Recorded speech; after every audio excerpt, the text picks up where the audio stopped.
That's the new girl. It's her first day. Some people say there'll be trouble. Some people saw trouble coming right from the start. Good morning, Dad. Morning, Miss Wright. Got a rush. Cat knocked over the alarm. Careful on the turn.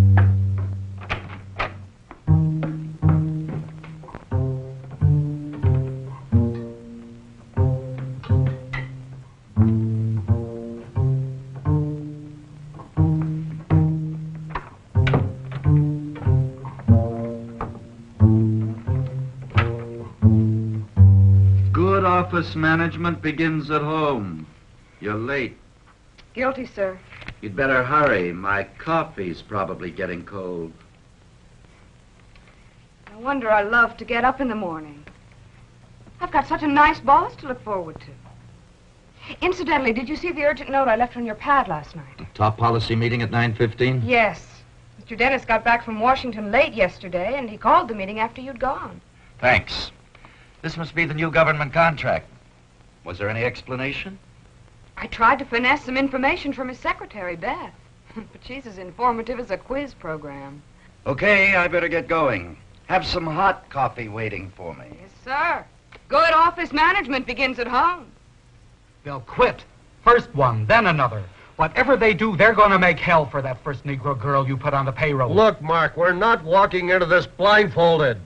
Now, Todd doesn't pay me to manage personnel so that personnel can run the plant the way it wants. What does that mean? That you're going to sit behind every secretary with a gun in her back? It means we can put this new policy through without trouble. Now, of course, we'll have to move slowly at first, no matter how badly we need them.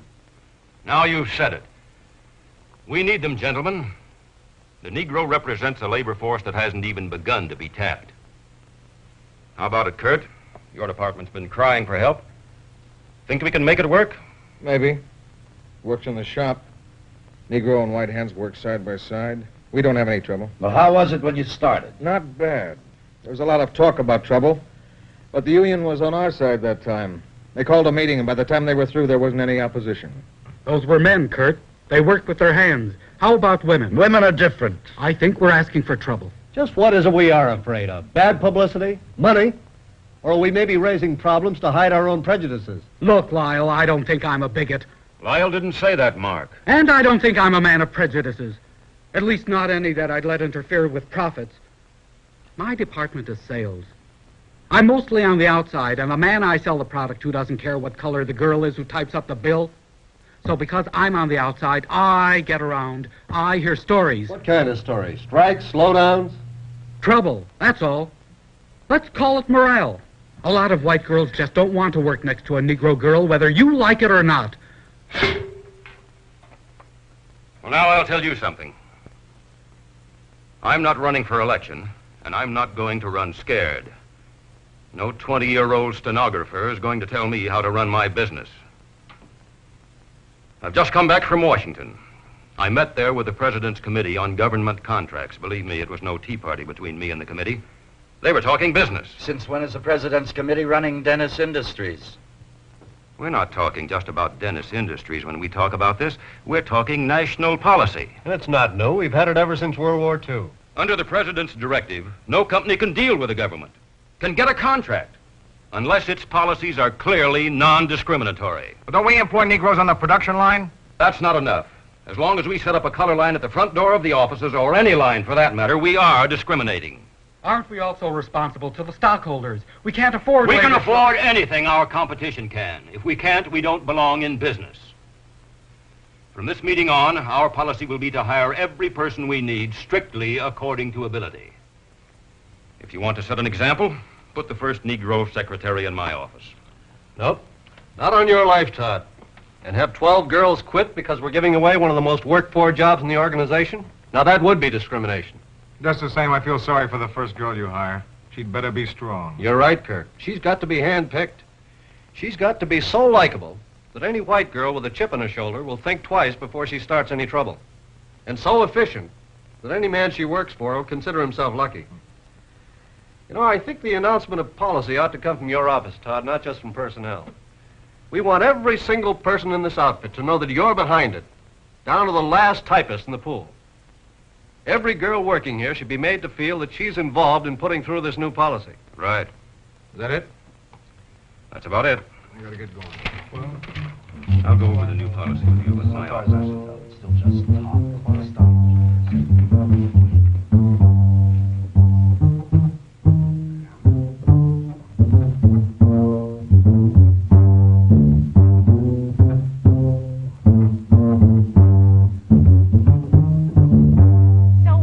Going to do? They've got to live too. Who said they don't? Oh, take it easy, you two. It hasn't even happened yet. I tell you, I know it for a fact. I got it on the best authority. Right from the horse's mouth. Well, go ahead, laugh. Maybe you won't think it's so funny when one of them is sitting at the desk next to you, or at your desk, maybe. That I wouldn't wish on anybody. Hi. What's the joke? Some joke. The voice of doom here, spreading her usual morning cheer. Yes, and this morning she's colorblind. Very funny. She's got some very confidential information on the best authority. I tell you, it's going to happen. It sounds terrible. It is. Oh, we're all going to lose our jobs. Not so loud. I happen to need my job. Me, I'll quit first. Well, what would we do without you? Oh, probably invite my replacement down here. Marge, what's she talking about? Oh, you know Ella. She claims they're going to start hiring some Negro office help around here. So what? So if they do, I quit. You're kidding. Go ahead, Kit. You tell them. Me, they laugh at. Kit, you don't mean that. Yes, I do. Don't misunderstand me. I haven't got anything against them. Take Ned, the guard at the door, for instance. We're good friends, and I like him. But that doesn't mean that I want him or his sister working in the office with me. Girls, I don't bother them, and they don't bother me. That's the way I mean to keep it. Where are you working now, Mary? Lane's. At least I was this morning. I might not be this afternoon if I don't get back pretty soon. Mr. Graham should be free in a minute. He told you what he wants to talk to you about? All I know is he said, how would I really like to go to work? And could I drop around to the Urban League on my lunch hour? Have you any idea? Put these books away, please, Miss Thompson. I'm sorry I kept you waiting. Won't you come inside? It'll only take a few minutes. Good luck. Thanks. Has Miss Thompson been filling your head full of tall tales?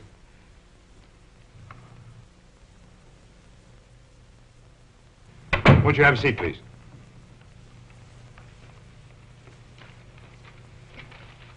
Cigarette? Let's see. You've been working in Lane's since you got out of high school, right? And now you've graduated from secretarial school. Must be pretty rough working during the day and going to school at night, isn't it? I think it was a little harder on my family than on me. They had to listen to my complaining. Well, it looks like it might have been worthwhile. How would you like to go to work as a secretary at Dennis Industries? You want the truth, don't you, Mr. Graham? Oh, certainly. I'd give an eye tooth to work as a secretary. But at Dennis Industries, I'm not so sure. Oh, you're afraid maybe you're not quite good enough yet, huh? No, that isn't the reason. I'm more afraid they wouldn't want me at Dennis. Well, someone does. They called me. I didn't call them. Mr. Graham, we're not talking about anything that's secret. They've never hired a Negro girl. Everyone knows that. It's not that they discriminate, it's just that they don't hire us. Maybe things are changing, Mary. Don't misunderstand. Oh, I'd love to work at Dennis. And I do want a job as a secretary. And I could handle it. I know you could. I've checked your records. You have every qualification you need.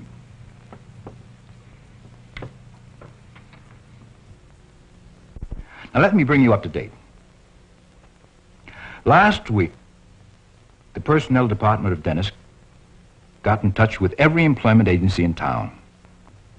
It told them that beginning immediately, Negroes were to be hired on the Dennis office force. Really? Yes, really. They also called up the Urban League and asked us to help them over the hurdle. Sounds as though they're serious. They are serious. They've already started to map a long-term educational plan so that the schools around here will know exactly what kind of help they need. Well, they've approached every organization in town and asked for their assistance. This could be a tremendous step forward.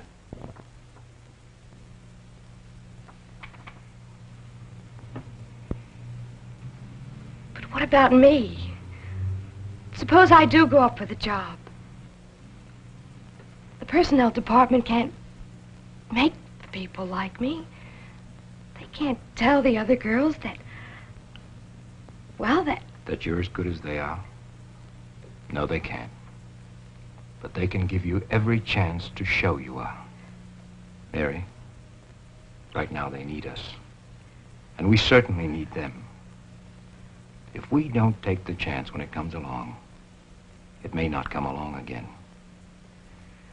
We have everything to gain. You have everything to gain. And nothing to lose except a job. And about 10 feet of pride. It's a funny thing, Mary.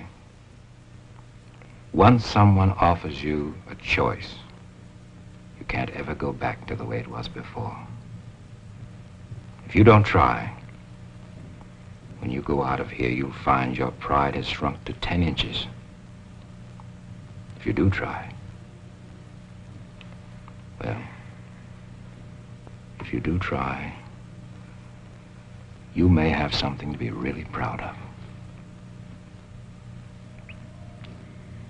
What do you say? All right. I'll try. Good girl. Well, how's the crusade for freedom at Dennis Industries coming? There's a girl coming over from the Urban League tomorrow morning. When she's through with personnel, I'd like you to have a talk with her. Sure, I'll be glad to have a talk with her. You know, talk isn't enough in a situation like this, Will. You mean you people upstairs are really serious about this? Let me point out one thing to you, Will. Dennis Industries does a lot of business with the government. Fine, and we turn out a good product. And the law says fair employment practice. It never fails. Up on Cloud 19, the VIPs decide to work a miracle, and then the little wheels downstairs have to start grinding. Are you against hiring Negroes? That's not what I said, Lyle. Oh? What did you say? That I'm only an office manager. I can't make a hero out of Todd Dennis. Nobody asked you to do that. All you have to do is to follow company policy. And lose half the girls in the office while I'm doing it. Have you lost any yet? Not yet, but there's muttering. Yeah. I heard one of the girls say she'll quit as soon as we hire a Negro. For your information, she happens to be the most popular girl in the office. If she quits, it could start an exodus that would make the one out of Egypt look like a quiet Sunday afternoon. If she decides to quit, I'd like to know immediately. Anyone else, for that matter. Lyle, I tell you, it won't work. The girls won't stand for it. Okay, Will, you tell me why. Oh, come on, don't be naive. You know the reasons as well as I do. Well, what? The washrooms, for instance. You know what I mean. Now, what do these same girls do when they go to the restaurants and the movies? Just suffer? So they have no choice. Well, they won't have a choice here from now on. Now, look, Will, we've notified the unions and asked for their cooperation. No trouble there. Every department head has made it official all the way down the line. There's a memo out in black and white so that everybody can see it. And we agreed that the best way is to make a definite stand from the top down. Well, you'd think we were living in the dark ages. When are people going to realize that this is the 20th century in the United States of America? With freedom and liberty for all. Yeah, exactly. It doesn't say anything about working where you don't want to. Are you telling me you want to quit? Oh, I probably won't have to. My job will just disappear into thin air along with the rest of the staff. You know, I don't understand you, Will. I've talked to every man in a responsible position here at Dennis. Most of them wonder what all the fuss is about. Few admit they don't like the idea of a Negro secretary, but they're willing to go along with the idea. Well, go ahead. Try them. But you keep on saying it won't work. I wonder if you know how you really feel. Well, I'll tell you. You know those signs you put up in the plant? Equal economic opportunity? Well, you can wallpaper the whole building with them, but you can't change the facts of life. I've got to get home. What time is it? I don't know. Well, if this girl tomorrow morning passes all those tests, It's your job to place her in one of those openings you've been complaining about for so long. See you later. We're very lucky to find someone with your qualifications, Miss Newton. Thank you. You passed those tests with flying colors. Well, as a matter of fact, I thought I'd be too nervous to hold a pencil. All that's left is the physical, just routine. I'll have my secretary fix an appointment with the medical office. Kit, would you just alert the medical office that Miss Newton will be down in about half an hour? And now you'd better meet the man you'll probably be working for. Mr. Nelson, may I ask you a question? Would it be possible for me to have an assignment in the accounting department? Why? Well, to tell the truth, there's a girl in there from my class at high school. We're not friends exactly, but I thought it might make things... Miss Newton, as a new employee at Dennis, I think you ought to know our rules. We don't give favors. We don't give preferential treatment. I'm sorry, I just thought it would make... We stick to our word. Every employee is treated solely on his merits, for better or for worse. Oh, I see. And now I'll take you down and introduce you to Mr. Harden. As soon as I can. You'll have to wait. That's all I can say. All right, goodbye. You the gentleman who's been complaining about the lack of office help? You don't get someone to sit at that desk pretty soon, you'll have to dig me out from all this paperwork. I have somebody for you right now. You better have 4 hands. She's 22, graduate from secretarial school, honor student, conscientious, loyal, eager to work. Go on, I don't believe it. She's outside. Would you like to meet her? Sure, bring her in. And tell her to have her pencil sharpened so that we can get started. Miss Mary Newton, Mr. Kurt Harden. I think you'll find your work cut out for you. How do you do? How do you do? You should have seen his face. He just looked at me like he couldn't believe it. Like he couldn't believe it. What did he say? He said, "How do you do?" He said it twice. And then he turned around and went back to his desk and said he'd see me tomorrow. Well, what did the other guy do then? Mr. Nelson? Yeah. He smiled like there was some sort of a joke. And then he took me down to the medical office. Did anybody say anything about you being the first colored girl in the office? They didn't have to. You could see it in their faces. The way the girl in Mr. Nelson's office looked at me. Maybe you just imagined all of it. Well, that's a crazy thing to say, Mama. Why should she imagine it? It's the truth. You just don't understand. Yes, I understand. You may not think I understand, but I do.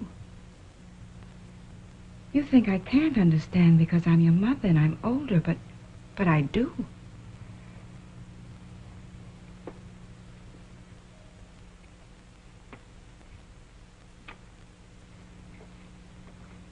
What you're going through isn't new. When I was a young girl, I had to leave high school to get a job.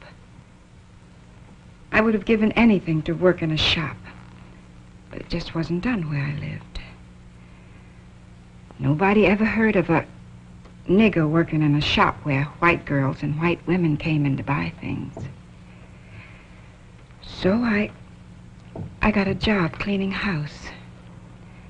And I cleaned house and cried at nights until I got married. Maybe my mother had something she wanted very bad and couldn't have and cried about all night. I don't know. But now I have you children. And I've watched you grow up and finish school. And now Mary's working in a shop and crying her eyes out because she can't work in an office. Well, maybe she can work in an office. And if she can, I don't want to see her throwing away the chance because she's afraid. Maybe those people hate her. Maybe some of them do. And maybe she's imagining a lot of it, dreaming up trouble to hide her fears. And if this is the way it is, then she's got to find out. And the only way to find out is to go to work tomorrow. Or else When she has her own kids, she's going to have to watch them get hurt and cry and be afraid. And she'll always wonder if she couldn't have suffered it for them and maybe made their lives a little easier. The way I sometimes wonder now.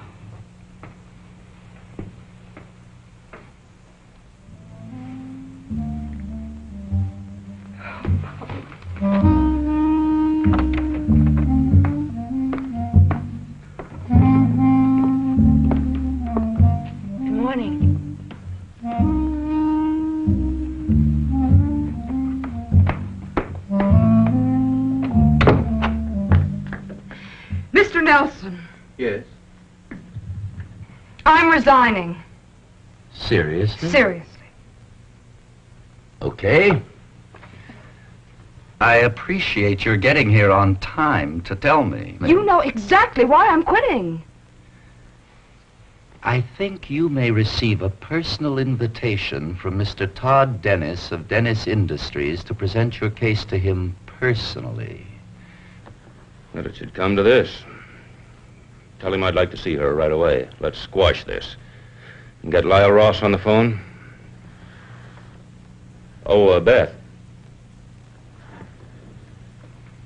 May I ask you a personal question? Of course. Where do you stand on all this? You've heard the policy discussion. How do you feel? Well, honestly, Mr. Dennis, I wonder where everybody's been. I mean, doesn't anybody in this company read the newspapers or go to the movies? I think it's about time we woke up.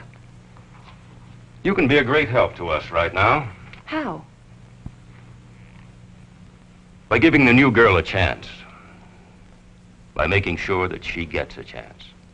You mean by being especially nice to her? No, not especially nice. Just plain, ordinarily nice. Common, garden variety nice. You have a certain amount of prestige here. Use it. Well, I wouldn't want the other girls to think I was doing it just because I was the Now, boss. look. Don't you start being frightened, too. Think about it. It's not an order. Just a random comment on humanity.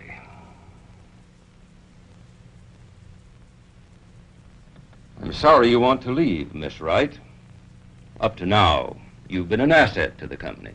I'm sorry too, Mr. Dennis. Up to now, I've enjoyed working here. I suppose you'll be looking for another job. In a plant that doesn't hire Negroes, of course.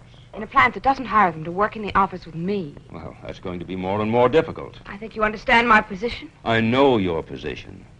I don't understand it. It's not difficult to explain. I know. I've heard it all before.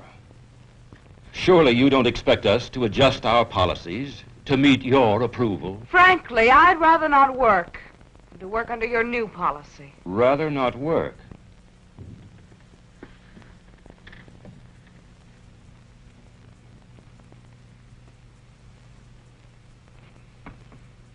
Well, you're lucky.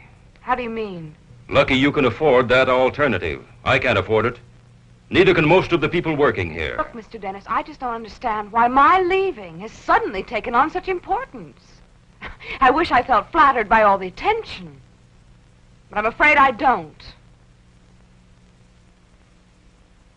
Well,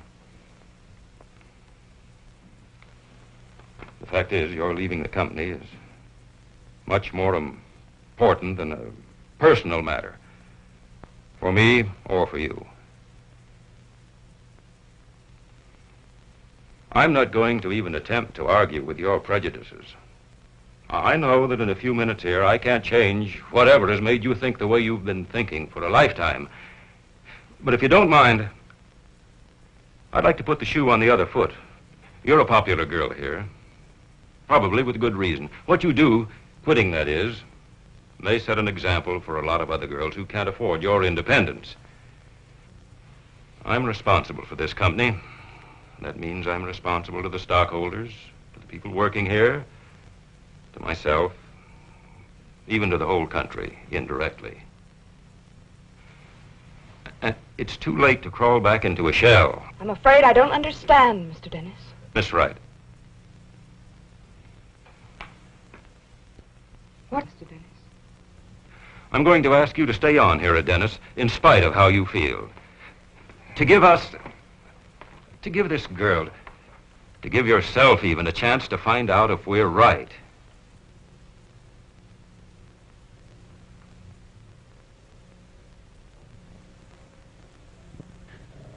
You're putting me in a pretty tough spot, Mr. Dennis. Well, it may not be as tough as you think.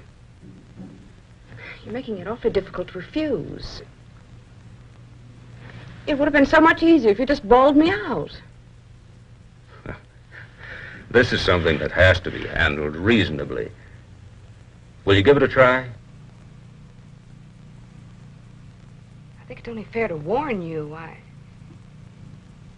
I may do all the wrong things.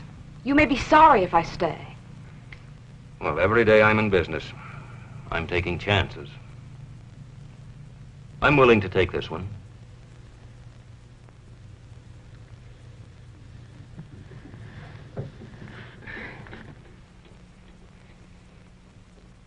I'll think about it, Mr. Dennis.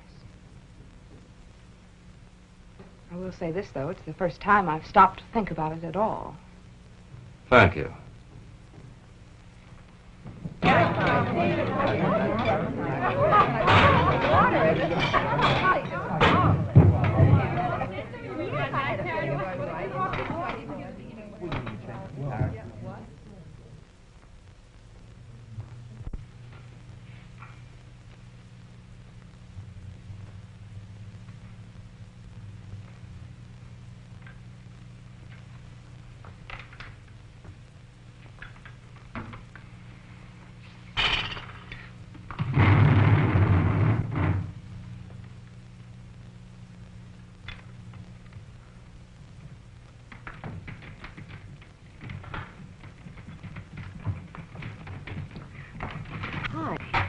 I'm Miss Merrill.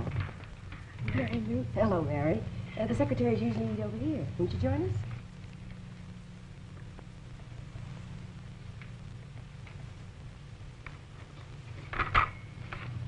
I'll give you a hand.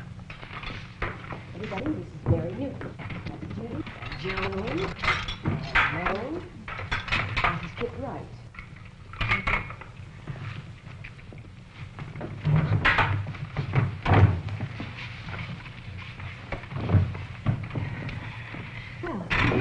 What department are you in? Production department. Work for Kurt Arden. Oh, yeah. Mr. Arden. That's right. There was no mass walkout. No one quit. A few girls even tried to help out.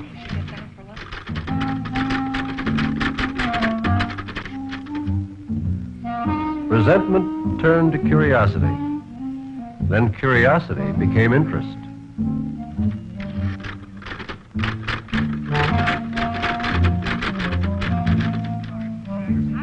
In time, Mary was no longer the new girl, and new girls no longer meant trouble. So we all settled down again to the difficult business of making a living.